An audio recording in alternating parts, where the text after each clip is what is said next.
So, good morning everyone, and welcome to our 2019 Annual General Meeting. I'm Adrian Montague, your Chairman. I want to start this morning by introducing you to this gentleman. This is James Leslie Robert Long. He was born in 1915 in Taunton, Somerset, where his father, Cecil, ran a grocery store. After leaving school, Leslie joined General Accident, one of our ancestor companies, and he was still working there as an inspector at the outbreak of the war. Like so many of his colleagues, Leslie volunteered, in his case with the RAF. In 1941, his Wellington bomber was shot down during a raid on Cologne, and he was interned as a prisoner of war. After many abortive escape attempts, Leslie ended up in the notorious prison camp Stalag Luft III. And there he was one of the 76 men who managed to tunnel out as part of what has since become known as the Great Escape.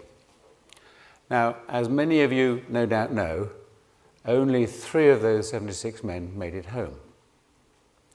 The rest were recaptured, and sadly 50 of them, including Leslie, were shot.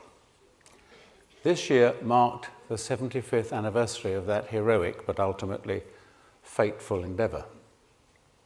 So 2 months ago, I went to Poland for the memorial service of all those who had died. I was joined by Adam Uspolowicz, our CEO in Poland, and we stood with Leslie's niece to pay our respects at his gravesite. Now, she and her husband were particularly touched that we should have decided to honour Leslie's memory in this way. And I was pleased that I'd attended, simply because it felt right to be there. Now, we say, don't we, that 2 of Aviva's values are care more and create legacy. Leslie Long is part of our legacy. He was every bit as much a part of General Accident's family in 1944 as our people, everybody in this room, are part of Aviva's family today.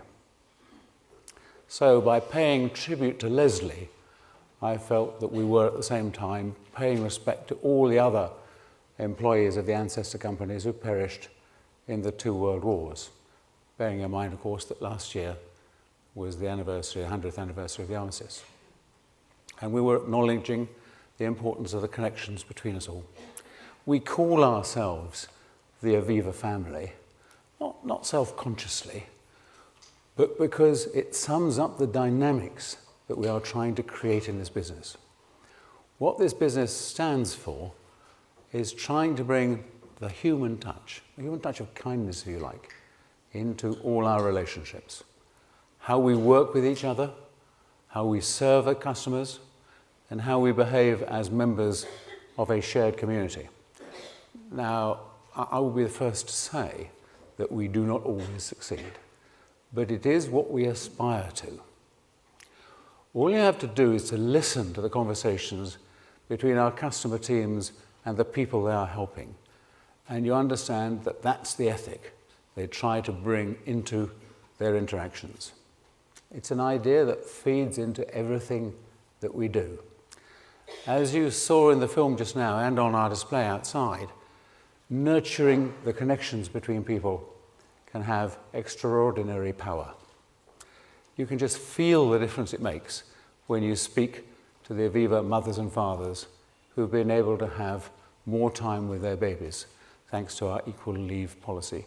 You can hear the difference the Aviva Community Fund makes in frankly, the joyous responses of the people who learn that their project has won.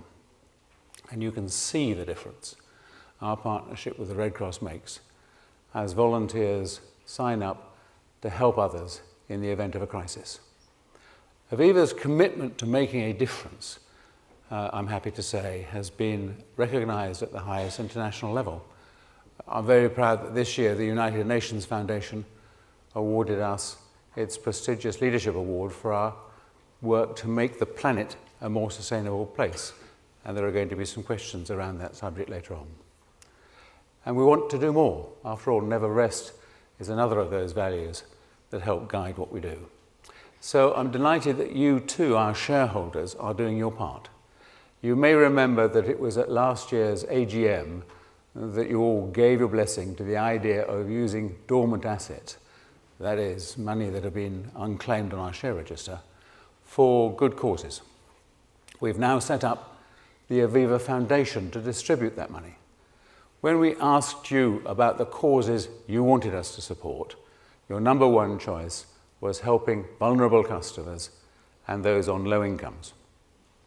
I'm pleased to say that just this week the Foundation Board approved grants to do that, to help our customers avoid problem debt and to help older people in social housing make the most of their money by using digital technology, increasing their average income in some cases by more than £500. The better we connect with everybody, the better it is for everyone. Each strand brings new strength and the benefits are mutually self-enforcing. Happy, productive teams lead to more satisfied customers. Thanks to our work, we hope that those customers make up a stronger, more resilient society, and both our people and our customers have a better chance to thrive as part of vibrant, sustainable communities, fit not only for today, but also for the future. Now, for a company like ours that depends on the long term, that's all good for business too, feeding into our financial performance. And of course, business is under pressure as never before to demonstrate its broader purpose, to show it's acting in the interests of all stakeholders, not just the narrow financial interests of shareholders. And that's a challenge that we take fully to heart. So with that, let me take my traditional place behind the rostrum here to turn to the attention to the business of the meeting. Thank you all very much.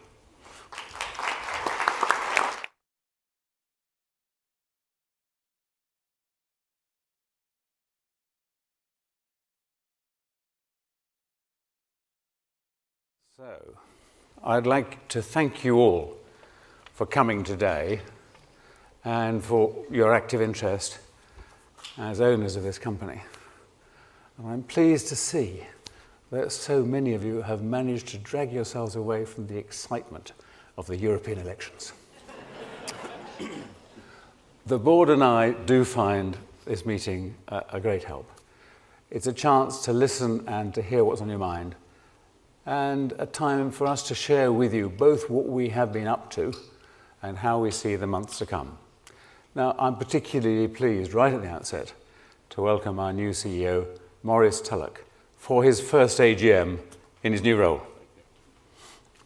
Now, Maurice is going to introduce himself properly in a few minutes, so I'll, at this stage, content myself by saying that I've worked with him for all the years I've been at Aviva, and I'm simply delighted that he's taken up the reins. We went through a rigorous selection process, looking for the best leader out there. We considered and interviewed highly impressive candidates, both internally and externally, in order to find the right person for the job. And the board was unanimous that Maurice was that person, is that person. He knows the business inside and out. He knows our strengths. He knows where we need to improve. He's really, really well qualified to re-energize this company and deliver the long-term growth that we are all looking for. Now, as you know, Maurice takes over following the decision taken by the board and by Mark Wilson that the time was right for Mark to step aside. I've already formally put on record my appreciation for what Mark achieved during his time with us. He simply left Aviva a better place than he found us. We can perhaps talk about this later on, but he did great work in re-establishing our capital, in tackling liquidity issues, in addressing the very large footprint that we had at the beginning of this decade. And yet we all agreed there was a need for fresh leadership. Now, 2018 was a year of steady performance, steady but not spectacular, and we need, above all, to reformulate a group strategy that demonstrates the value of the group as a whole. As we announced on the 7th of March, we grew profits. We remain financially strong with an increased Solvency II cover ratio, and 6 of our major markets grew their adjusted operating profit in 2018. And yet we can, and we will do better than that. Aviva has abundant strengths. First and foremost, I think we have to recognise the committed and energised staff who help us in our interactions with customers. We have a depth in technical expertise. We have a strong brand. We have supportive partners. And most importantly, we have 33 million customers who rely on us. Our challenge is to make the most of these strengths to become a better, simpler, more efficient company, known for our excellence in serving those customers. Now, I know that our people are both up for that challenge and up to the challenge. So I'd like to thank them for all their efforts over the last year on behalf of customers and behalf of you, our shareholders. I had filled Morris's seat as an executive chairman for 5 months, and I had the pleasure of working much more closely than a chairman would usually do with our frontline staff. All I can say is we are all in their debt. Thank you all very much. Now, let me set out the agenda for today. I'll shortly introduce the members of your board. Then I'll hand over to Morris, who will have some introductory words, who will share some of his thinking on how he plans to unlock our untapped potential. His remarks, as usual, will be available on the company's website after the meeting. Then there'll be an opportunity for you to ask questions on the business of the meeting, some of which you registered earlier this morning. And then finally, we will move into the formal part of the meeting when I will ask you to vote on the resolutions set out in the notice of meeting. First then, my fellow directors. We have a very strong board, and as part of this, Morris, who, as I say, joined the board on 20th of June 2017 and has just become our CEO, he'll be standing for re-election by shareholders today following that appointment. Additionally, in January 2019, we announced that after 9 enormously valuable years on the board as a non-executive director, Mike Hawker will be retiring from the board with effect from the 31st of March this year. Following his appointment as chairman of the Royal Mail Group, with effect from the 22nd of May, Keith Williams will also retire from the board following the conclusion of this AGM, with our thanks and to our regret. So on behalf of the board, I'd like to thank both Mike and Keith for their advice and wise guidance. And then finally, on the 24th of April this year, we also announced the departure of Andy Briggs from his roles as the CEO of UK Insurance and as a director. Andy's made a great contribution to Aviva since he joined the group in 2015. On behalf of the board, I'd like to pay particular tribute to him for his conduct throughout the process to select the CEO, for his conduct afterwards, and actually for the support he gave me while I was standing in as the executive chairman. He leaves with our very best wishes for his future career. Now, to Morris's right is Tom Stoddart, our Chief Financial Officer. To his right is Claudia Rani, Non-Executive Director and Chair of the Governance Committee. Beyond her, we have Romana Belén Garcia, a Non-Executive Director, but whose background in financial services in Spain and the EU brings an invaluable and very different perspective to our proceedings. And then next to Belén, we have Keith Williams in his last AGM with us. To my left, you have, first of all, Kirsty Cooper, our General Counsel and Group Secretary. To Glyn's left is Glyn Barker, Senior Independent Non-Executive Director, with a very extensive knowledge of the group and wide business experience.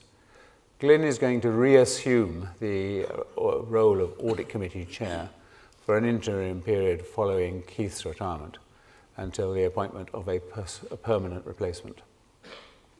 Then we have Patricia Cross, Non-Executive Director and Chair of the Remuneration Committee, and then last but not at all least, Michael Meyer, Non-Executive Director, who brings great experience from across financial services, retail and government. So ladies and gentlemen, that's your board. And now just a final word from me before we hear from Maurice. In view of Aviva's continued strength and steady performance, the board has proposed a 9% increase in the full year dividend to 30 pence per share. The board's also made a decision to move to a progressive dividend policy. This means that the dividend remains safe and secure, and our plan is to maintain or grow the ordinary dividend per share over time, depending on performance and how we see the business's growth prospects. This change also gives us financial flexibility to make new strategic decisions and invest in growth opportunities.